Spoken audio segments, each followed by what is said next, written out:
This is an Omega 3 review. It's an Xiom rubber. I was really excited to review this rubber because Ryu Seung Min used it in the 2007 WTTC final. He beat Wiley Chin in the semi-finals. And yeah, it's just a really interesting rubber, legendary rubber, and has a great legacy behind it, so I really wanted to try it. It's the rubber Ryu Seung Min used after Bryce, and I believe it's modelled after Bryce. So it's going to have some of the characteristics that Bryce had. I love the packaging design of this rubber. It's beautiful. It couldn't be any better, really. I love that when you open it, it has all the comparisons to all the other rubbers in the series, and I think it's really clear from this rubber that it's a rubber for away from the table.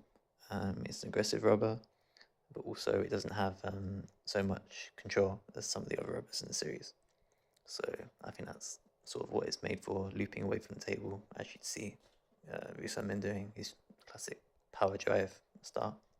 From the top sheet, you can see that the pimple is quite visible, and that's quite similar to the Bryce High Speed that I've seen. So maybe it has quite a thin top sheet. I think that's normally on speed optimized rubbers. So this is a speed optimized rubber. I'm testing this on my normal VMAX, which is my normal blade. It weighs 94 grams, and with the rubber it weighs 135.62. So not too heavy, because it's only got one rubber. So yeah, that's gonna be what I'm testing on. My initial impressions, it's very fast, comes off very quick.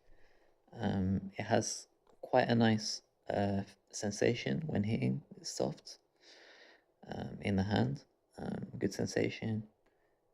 Has a lot of spring, but doesn't hold the ball very well. So you haven't got as much time when you drag the ball. Because the throw is quite low, you need to drag the ball up. So you need to drag it and then lift up this rubber. But the top sheet does hold quite well. Better than a lot of the modern tensors. There's not a lot of slippage, I found, which is good. But I think it's more designed for the previous generation ball, not the 40 plus ball. I did play a bit with it with the 38mm ball with John, and we found that it played really nice with the 38mm. So I think it's better suited to celluloid, obviously, because that's when it was released. It's not really meant for the 40 plus balls, so I wouldn't really recommend it. Spin was noticeably less than the 10G05, and the arc not as curved, and definitely troubles opponents less. In terms of its strengths, I'd say it's not so spin sensitive, so you can hit through spin quite easily, especially against backspin. Lifting the ball's quite easy, as long as you have an open bat angle. But its real strength is in the counter punching, the blocking, and also on smashes, obviously, and pushes stay really low because of the low throw angle. That will catch a lot of opponents out. I think on the pushes, we'll share some a little bit later. But yeah, I think those are the strengths of the rubber. I can see why they like this rubber in Korea, because yeah, you can drive, you can smash, the throw angle is quite nice, but overall I would say that it doesn't really have anything that the 10G64 or 10G05 can't do. But I can see if you could pick it up cheaper, why it would be a nice option, because it's got a really nice sensation, hitting feeling. But ultimately it's not as easy to use as the 10G series or even the Rosina. But the speed is definitely comparable or even more than the 10G series. Played a bit with John, also known as the Bat Guy on YouTube. You can check him out. He plays close to the table style, and you can hear him saying some impressions of the rubber here in this review as well. So this is John now playing with the Omega III Asia on the far side. That was a perfect miss hit right in the corner. Beautiful punch there from John. The punch. And this rubber is really good on that shot, especially.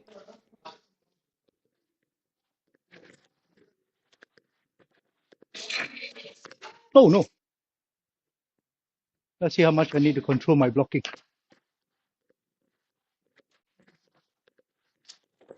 Ooh.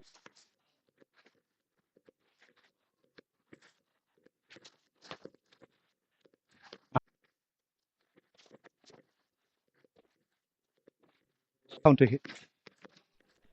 After this, John decides to turn around and try and play some forehands. I think he was struggling a little bit with the pace of the rubber, but I think a lot of it is due to the hold of the rubber. It doesn't really hold the ball that well. It doesn't have a lot of dwell on the rubber, especially when you play it on a fast blade. I think that's going to be an issue for a lot of amateur players, which is probably where the Tenergy 64 with the spring sponge has a little bit of an advantage. Ah, sorry. I'd like to see how this rubber goes up against the Bryce High Speed, because the Bryce High Speed is optimized for the new ball. Ah, terrible. Not getting anywhere.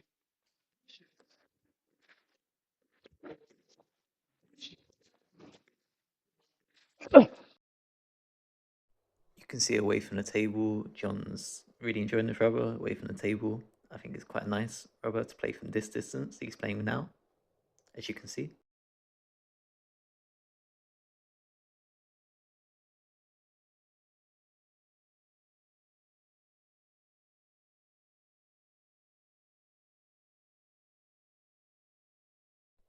Then we did some pushes here. You can see, even though John's push technique maybe here isn't the best, it's quite a good rubber to keep the ball low.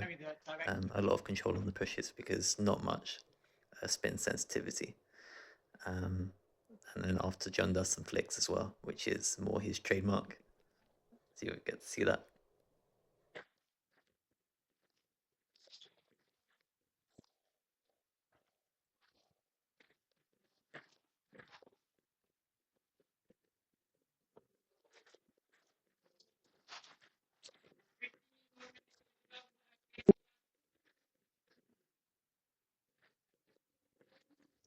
Oh no.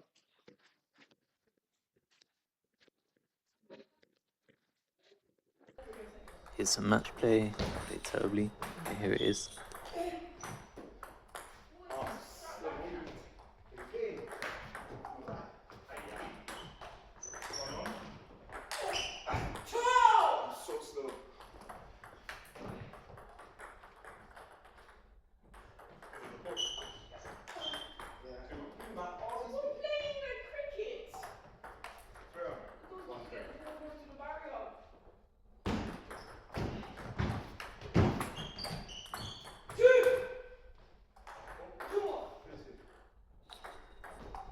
You can see on this one,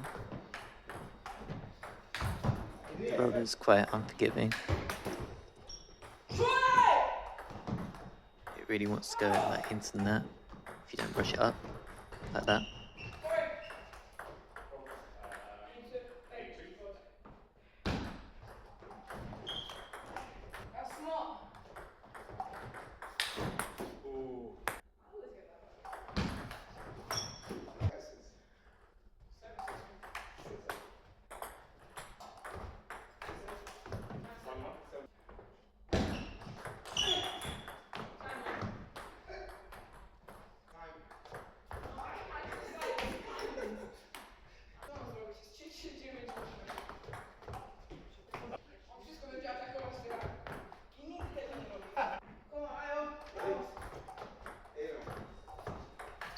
On this one, you can see that you can add quite a lot of spin to the ball if you brush it up enough to correct technique.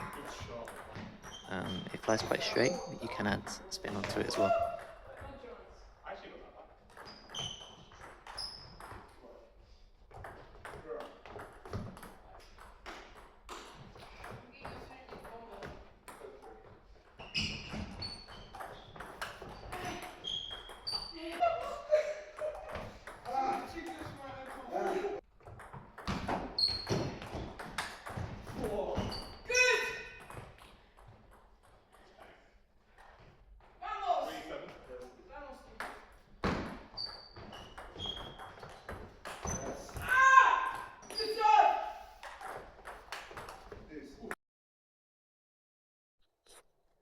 think overall the grab could be better, but it's a really good rubber for mid-distance driving and smashing.